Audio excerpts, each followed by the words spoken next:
Tessa Soren nearly tripped over her untied shoelace as she burst through the hospital's sliding glass doors, a bouquet of daisies clutched tightly in her hand. "Room 317, she muttered, checking the text her friend had sent earlier that morning. Her cheeks were flushed from the cold and the sprint from the parking lot, her ponytail half falling out. She hadn't planned on spending her Sunday in a hospital, but when her best friend Karina called her after a surprise appendectomy, Tessa didn't hesitate. They'd been friends since college. Karina was practically family. Visiting hours are until 8, the nurse at the reception desk called out as Tessa passed by, but she just nodded, barely slowing down. The elevator dinged as it opened on the 3rd floor. As she stepped out, her gaze unintentionally locked on the man standing at the vending machine down the hall. He was tall, broad-shouldered, dressed in a long black coat over a tailored gray suit. His back was to her, but something about the way he moved controlled, efficient made her look twice. She shook it off, not the time. Karina was waiting. Tessa pushed open the hospital room door. "Hey, you look like you fought a raccoon and lost." Karina laughed weakly from the bed. "You're late. I stopped to buy you flowers." "These things don't grow in the parking lot." "You brought me daisies?" Tessa shrugged, grinning. They were the only ones that didn't look like funeral arrangements. She set them on the bedside table and pulled a chair closer, then started unpacking the snacks she stuffed into her tote bag. "I brought chocolate, dry shampoo, and a portable charger. You're welcome." Karina's smile grew. "You're a saint." 15 minutes passed, filled with light teasing and laughter. Tessa was mid-story about her chaotic morning shift at the diner when the door creaked open behind her. "Sorry to bother, wrong room." Tessa turned, and her breath caught. It was the man from the vending machine, now up close. He looked even more unreal. His sharp jawline, dark hair swept back, stormy gray eyes. His gaze landed on Tessa for a second too long before turning back toward the hallway.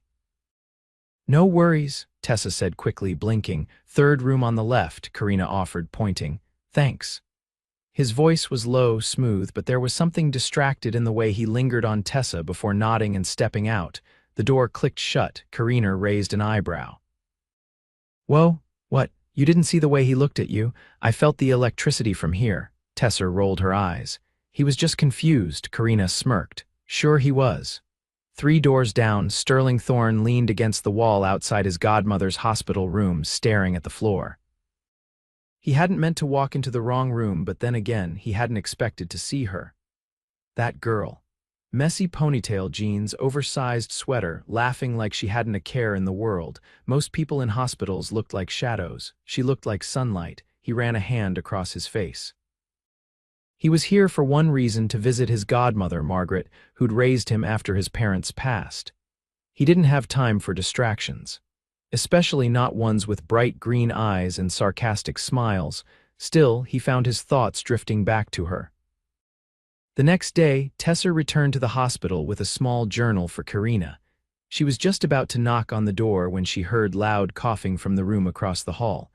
She paused, concern flickering across her face. The door was ajar. Inside, an older woman with striking white hair was struggling to sit up, her oxygen mask slightly askew. Tessa didn't think she pushed the door open wider. "Hi, sorry, I'm not a nurse, but do you need help?" The woman looked up, startled. "Oh. Yes, thank you, dear." Tessa walked in, gently adjusting the mask and helping her sit up. "There, better," the woman nodded, smiling weakly. "I'm Margaret." "Tessa, lovely name," Margaret said, patting her hand. "You're not visiting me, are you?" "No, my friend's across the hall." "I just heard you, and I used to help take care of my grandma." Margaret's eyes sparkled. "You're a kind soul." "Not always," Tessa laughed, "but I try. Would you mind staying for a minute?" My godson stepped out, of course. Sterling returned moments later, carrying 2 coffees, and stopped short when he saw her. Tessa, she was sitting beside Margaret, making her laugh. He stepped in. "Making new friends without me, Aunt Mags," Margaret grinned. "Sterling, meet Tessa." "She saved me from suffocating." Tessa stood quickly. "I just helped with her mask." Sterling handed his godmother a coffee, then turned to Tessa. "Still, thank you." Their eyes held for a moment. "Well," Tessa said, stepping back, "I should let you two catch up." Sterling didn't want her to leave. Hey, wait, can I walk you out? Just for a minute, Tessa hesitated. Okay, they stepped into the elevator in silence. At the lobby, Tessa turned to him. So, you're Margaret's godson? She basically raised me. I visit every day. She's lovely. So are you. The words left his mouth before he could stop them. Tessa blinked. Sorry, that was no, she said, smiling softly. Thank you. He held the door open for her as they stepped outside. Can I take you to coffee sometime? As a proper thank you for helping Margaret, Tessa looked up at him, unsure. You don't even know me. I know you didn't hesitate to help a stranger. That's enough for me to want to take you to coffee. She hesitated for a beat. Then pulled a pen from her bag and wrote her number on his palm. Prove you're not secretly a serial killer and maybe I'll let you. Sterling watched her walk away, a grin tugging at his lips. He hadn't planned on meeting anyone today. But the girl who walked into the wrong hospital room just might be the one who walked into his life. Tessa adjusted the strap on her shoulder as she stepped into the corner cafe 2 blocks from the hospital. She hadn't expected him to actually call.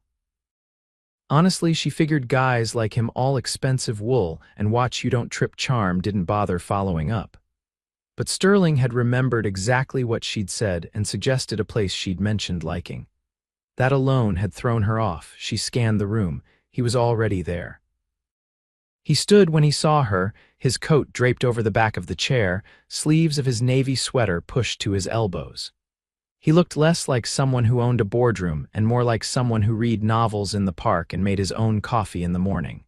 It threw her again. You're early, she said, sliding into the seat across from him. You're late, he replied, lifting his cup. But since I didn't bring you daisies, I figured I had no right to complain. Tessa let out a quiet laugh. You remembered.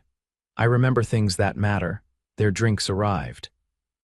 She stirred hers, eyes narrowing slightly. So, is this your usual approach? Invite strange women you meet in hospital rooms out for coffee, only when they walk in like a tornado and leave my godmother singing their praises. Tessa leaned back, studying him. You're hard to read. That's intentional. Well, you're doing a great job at it. He tilted his head, expression shifting. And you, what do you do when you're not rescuing elderly women from faulty oxygen masks? She hesitated for a second, then shrugged. I work at a diner on the East End. It's not glamorous, but the coffee's strong and the regulars tip like it's the 1980s. He nodded slowly. Do you like it? Some days, others, I imagine what it might feel like to quit spectacularly, maybe throw a pie at someone. I'd pay to see that. Tessa grinned. I'll let you know when it happens. You can bring the bail money. She sipped her drink, studying him over the rim. So, Sterling, what's your story? Don't say finance or real estate. You give off too much mystery for that. He didn't answer right away, just watched her for a beat. Then he said, I run a company, Thorn Industries. Her brow lifted. That sounds big. It is. What do you make? A mess, mostly, but officially, we develop logistics software, global supply chain optimization, boring stuff unless you're knee-deep in it. She blinked once. That's incredibly specific, and incredibly dull at parties. I don't know, she said. I kind of like that you just dropped that in the middle of a conversation like it was nothing. I didn't want to lead with it. Why not? Because every time I do, the tone shifts. She traced a finger along the rim of her cup. Maybe the problem isn't what you say. Maybe it's who you're saying it to. He looked at her, really looked, and something flickered in his eyes. Maybe. Outside, clouds rolled in over the skyline, casting a silver tint across the windows. The light dimmed slightly, but inside, everything felt oddly still. Sterling set his cup down. I don't usually do this either. Which part? This. Sitting across from someone I barely know, wishing time would slow down. She didn't move, didn't answer. Just watched him with that same unflinching focus she'd had the first day, like she was always measuring how much she could risk. After a moment, she said, You don't seem like someone who wishes for anything. I didn't, until you walked into the wrong room. She swallowed hard, then her phone buzzed. She glanced down, frowning. That's Karina. They're discharging her early. I need to go. Of course. He stood when she did. This time she didn't rush. As they stepped outside, the wind had picked up, sending her hair across her face. Sterling gently tucked a strand behind her ear, not possessively, not dramatically, just like he'd wanted to for the last hour. "Can I see you again?" he asked. She looked up at him, then nodded once. "Yes," she said, "but next time you're paying, and I want to hear the real stories, not the polished ones. You'll get them." She turned toward the hospital, but before she took a step, she stopped. "Sterling, yeah, don't let your guard down too quickly." "Why?" "Because some of us haven't decided if we're worth the risk yet." Then she walked away. And for the first time in years, Sterling felt like he wanted to prove himself to someone who didn't need him but might choose him anyway. Tessa stood behind the counter of the diner, her apron dusted with flour and her fingers stained from slicing beets for the lunch special. The lunch rush had slowed to a dull hum, and she leaned against the register, staring out the window as fat drops of rain began to fall against the glass. It had been 3 days since coffee with Sterling. He hadn't called, hadn't stopped by the hospital, and hadn't shown up at the cafe again, which was fine. She wasn't the type to wait around for a man, especially not one who wore Italian shoes and carried himself like he'd never had to chase anything in his life. Still, she felt the absence of something she wasn't sure she'd ever had. The bell above the door jingled and she glanced up, expecting one of the regulars. Instead, Sterling walked in. He wore a dark raincoat, his hair damp from the downpour, and his eyes locked onto hers like he'd been searching for her on every street in the city. Tessa blinked slowly, then straightened. "You found the East End," she said. "I've been here since noon," Sterling replied. "I ordered the worst sandwich I've had in years at the place across the street just to keep an eye on your door." She raised an eyebrow. "That's a lot of effort for someone who doesn't return calls." "I didn't call because I didn't want to do this over the phone." He stepped closer, resting his hands on the counter. "I need to ask you something, and I wanted to look you in the eyes when I did." She crossed her arms. "Is this where you tell me you have a secret family in Prague, or that your company is actually a front for laundering art?" "No," he said, his voice low. "I want to take you somewhere, tonight," she laughed, but it didn't reach her eyes. "Sterling, I don't have a closet of cocktail dresses waiting to be worn. My night plans usually involve takeout and falling asleep to documentaries. I'll take care of everything. You don't have to lift a finger. Just meet me outside this diner at 7. She hesitated. "And if I say no, then I'll still come back tomorrow, and the next day, until you say yes." Tessa watched him for a long moment, then finally sighed. "You're lucky. I hate the idea of someone wasting perfectly good persistence." That night, the rain had turned into a soft drizzle by the time Tessa stepped out from the diner. She hadn't known what to expect when she agreed to go. Certainly not the navy Bentley parked at the curb or the man standing beside it holding a black coat for her. "You didn't think I'd let you freeze in that," he said, draping it over her shoulders. She glanced down. The fabric was thick and warm, and the tag inside read a name she couldn't pronounce. "You really don't do anything halfway, do you?" "I don't know how." The driver opened the door and she slid into the leather interior. She felt the shift immediately. The scent of polished wood, expensive cologne, and something she couldn't name but recognized as wealth clung to the air. They drove in silence for 15 minutes, until the car pulled up to a building with floor-to-ceiling windows, and a valet already waiting beneath a glowing awning.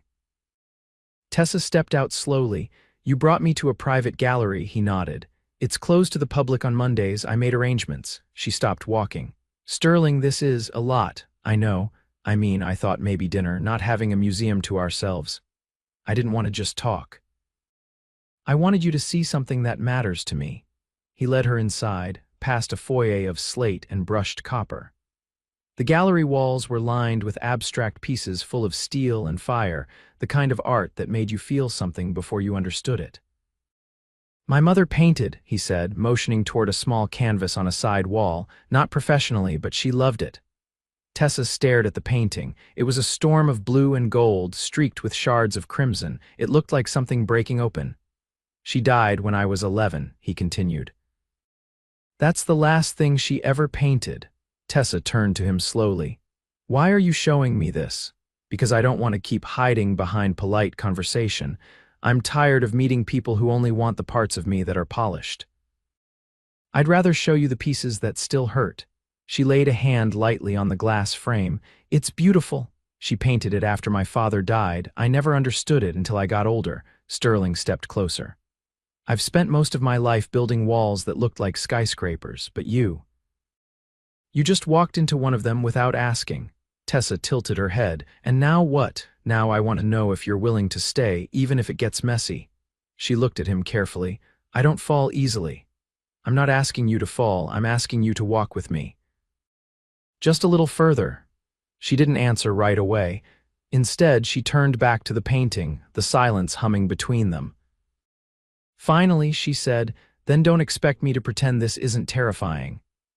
I wouldn't respect you if it wasn't. They stood there, two people in a room full of ghosts and color, and for the first time neither one looked away. Outside, the rain finally stopped. The first warm day of spring arrived unannounced, chasing the last of the winter chill from the air. Tessa stood at the edge of the rooftop garden, her jacket draped over one arm. It still didn't feel real being here, in a space so far removed from the clatter of plates and the hum of neon lights she was used to. Sunlight danced off the manicured hedges and glass-paneled railing. The breeze carried the scent of jasmine and something richer lemon trees blooming in ceramic planters. Behind her, Sterling approached, his footsteps muffled on the stone pathway. You always look like you're about to leave, he said. I've never stayed in a place like this before, she replied without turning. It's just a rooftop. It's not. It's a world. He stopped beside her. Then stay in it with me. She glanced at him. You say it like it's easy. I say it like I mean it. He reached into his coat and pulled out a small envelope. She frowned but took it. Inside was a folded piece of paper printed but with his unmistakable handwriting at the bottom. It was a letter, an offer. She read the first few lines, her eyes narrowing. This is a proposal. Yes. You want me to manage a grant program for small businesses? I've seen the way you talk about people who never get a real chance. I can fund the program, but I want you to run it. You know what it means to struggle for something. That perspective is more valuable than anything I could ever buy. She stared at him, heart thudding. You built this for me? No, I built it because you made me want to do something that matters. Her voice dropped. You're serious about this? I've never been more serious about anything, she hesitated. I don't even have a degree in this kind of work. That's why I hired a team to support you. You'll have guidance, you'll have control. And you'll have me if you want. The wind picked up, rustling the paper in her hand. You're not afraid I'll say yes just to be close to you. I'm afraid you'll say no because you think you don't deserve it. She stepped back, needing space. It's overwhelming. I'm not used to the world tilting like this. He didn't follow her. Then let it tilt. Let it be different. You walked into the wrong hospital room and it changed everything for me. I know how that sounds. I don't care. She looked at him, eyes fierce. You're asking me to leap. I know. But look around, Tessa. You're already halfway in the air. The letter crinkled in her hand. Her voice was quiet. If I say yes and it falls apart, then I'll be the one to catch you. She laughed, once shaky and unsure. You always have the perfect thing to say, don't you? No, he said. Just the truest thing I can find. She folded the letter and held it to her chest. I'll do it. For the people who don't get to dream this big, and because pretending I'm not already in love with you would be the biggest lie I've ever told. He didn't ask her to repeat it. He didn't need to. He crossed the few steps between them and kissed her slow, certain, and everything the last few weeks had been building toward. There, in the center of a rooftop that overlooked a city full of strangers, they stopped pretending to be anything but completely undone by each other. Later that evening, Margaret sat propped up in her hospital bed, a soft blanket over her lap and a satisfied smile on her lips. Sterling stood beside her, one hand in his pocket, the other holding Tessa's. I told you she was special, Margaret said, her voice raspier than usual but filled with warmth. Sterling kissed her forehead. You did. Tessa squeezed Margaret's hand gently. You're the one who made me stay that day. Margaret's eyes twinkled. I just let you see what was already there. A nurse came in to check her vitals, and Sterling stepped aside, guiding Tessa into the hallway. The sun had started to set, casting a rose-gold glow through the windows. He turned to her. There's something else. She raised an eyebrow. You're full of surprises today. It's not a surprise, it's a promise. He reached into his coat again, this time pulling out a small velvet box. He didn't drop to one knee. He didn't make a speech. He simply opened it. Inside was a ring, elegant, nothing flashy. A single sapphire surrounded by a halo of diamonds. Tessa's breath caught. "I won't rush you," he said. "This isn't about proving anything. It's not about timing. It's about knowing that whatever this is, it's not temporary." She stared at him, then at the ring. "You didn't ask a question." "Do I need to?" She took a long breath, her heart a riot in her chest. "Not anymore." He slipped the ring onto her finger and she didn't flinch. She didn't run. She didn't question whether she belonged in his world. Because the truth was, they'd built a new one between hospital rooms and coffee shops, between mistakes and second chances. One where neither of them had to pretend anymore, and in that world they weren't opposites, they were inevitable. The ballroom glowed beneath a canopy of chandeliers, their golden light reflecting off crystal glasses and the polished marble floor. A string quartet played near the grand staircase, the music weaving through the murmuring crowd dressed in tuxedos and floor-length gowns. The air hummed with the kind of energy only the ultra-wealthy could summon, but none of it reached Tessa, not really. She stood at the edge of it all in a midnight blue gown, fitted at the waist, the silk cool against her skin. Her heels were higher than she was used to, but the man standing beside her made her forget her footing entirely. Sterling leaned in just enough to be heard over the music. "You're doing better than half the board members, and they've been attending events like this since birth." "I haven't tripped yet," she whispered back. "That's a personal victory. You looked like you belonged the moment you walked in." She turned toward him, catching the sincerity in his eyes. "I'm still learning how to breathe in this world." "You're not just breathing, Tessa, you're remaking it," he offered his hand. "Dance with me." She hesitated, then placed her fingers in his palm. He guided her onto the floor, leading her through the slow rhythm with a confidence that grounded her. Around them, people whispered, some out of admiration, others out of curiosity. She recognized none of their faces, but all of them knew his. Sterling Thorne never danced, until now. "I think you just made a headline," she murmured. "Good. I'm tired of hearing about acquisitions. Let them talk about love for once." Her chest tightened at the word. She didn't reply. Instead, she leaned her head against his shoulder, letting herself slip into the moment. Later, as the night wound down, Sterling led her through a private corridor off the main hall. The sound of the party faded behind them. He opened a double door at the end, revealing a smaller room bathed in soft light. Floor-to-ceiling windows framed a view of the city skyline, and in the center stood a table set for two, with candles flickering low. She stopped. "You planned this?" "I wanted to end the night somewhere quiet, just us." She walked toward the window, fingers brushing the glass. "I used to stare at this skyline from the diner's alley on my break. Pretend I lived in one of the buildings with the lights always on." He joined her, slipping his hand around her waist. "Now you don't have to imagine." She turned to face him. "It still feels like I'm living someone else's life." "Then maybe that life wasn't big enough for you to begin with." He reached into his jacket and pulled out a small key. "This is for the space above the community center. The one you said would be perfect for the Grant headquarters." Her eyes widened. "You bought the building?" "No, I convinced the city to lease it to your foundation for $1 a year, permanently." Tessa blinked, speechless. "I didn't want to build something around you," he said.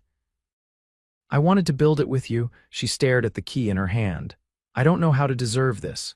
"You don't have to, you just have to say yes." She looked up. "Then yes, to all of it." He smiled, genuine, open, unguarded, and then he kissed her, nothing held back, no hesitation. It was the kind of kiss that didn't need promises. It was the promise. A week later, they stood at the foot of a small platform inside the newly painted lobby of the foundation building. Sterling wore no tie for once, sleeves rolled, hands tucked into his pockets as he watched Tessa speak to the gathered crowd. Her voice carried with quiet conviction, her words heartfelt, unscripted.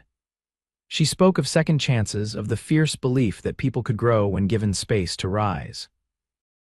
After the applause, she stepped down and walked straight to him. "You were brilliant," he said. "I was terrified. You didn't show it." She smiled, then tucked her hand into his. "I keep waiting for something to go wrong." He kissed her temple. "This."